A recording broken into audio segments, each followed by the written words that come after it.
Subscribe করুন Sony ৮, click করুন bell icon.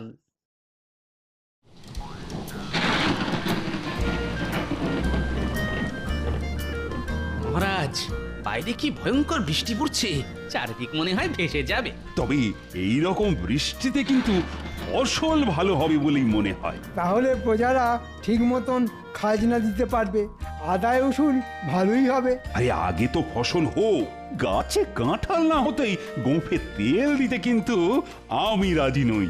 কি গোপাল, তোমার কি এই বৃষ্টিতে বাড়ির জন্য চিন্তা হচ্ছে নাকি? আগে না পণ্ডিত মশাই, আমার গিন্নি বরং আমার জন্য চিন্তা করছে। বাহ বাহ বাহ, এই তো চাই। আমার গিন্নি এটাই চিন্তা করছে যে বাজার হবে কি করে। আমার ফিরতি পথে বাজার হয়ে ঘরে ফেরার কথা তো। নাতি নাতনিরা চিন্তা করছে ছিপ নিয়ে মাছ ধরবে কিনা।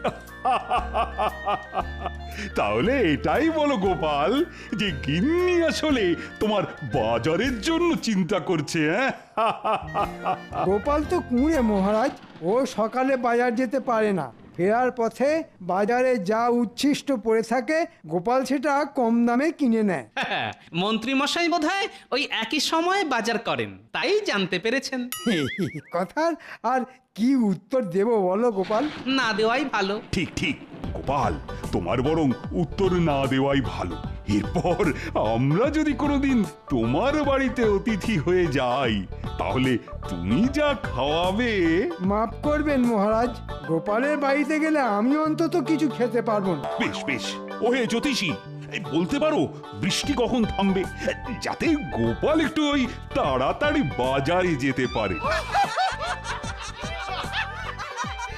মহারাজ, আমার গণনায় এই বৃষ্টি থামার লক্ষণ দেখতে পাচ্ছি না। সে কি, আরো বৃষ্টি হলে যে বন্যা হয়ে যাবে।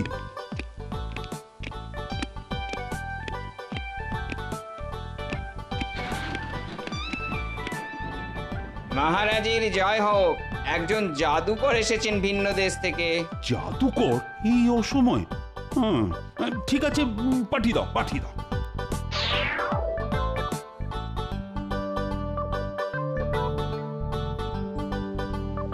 মহারাজ, আমি একজন দরিদ্র জাদুকর।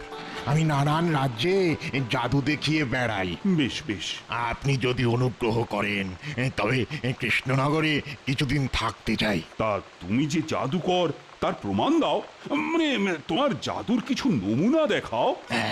মহারাজ, আমি ইতিমধ্যেই আমার জাদুর একটি নমুনা দেখিয়েছি। সেটি কিরকম? এই দেখুন, বাইরে মুষলধারায় বৃষ্টি পড়ছে আর আমি এক ফোঁটা ভিজে যাইনি। এই সম্পূর্ণ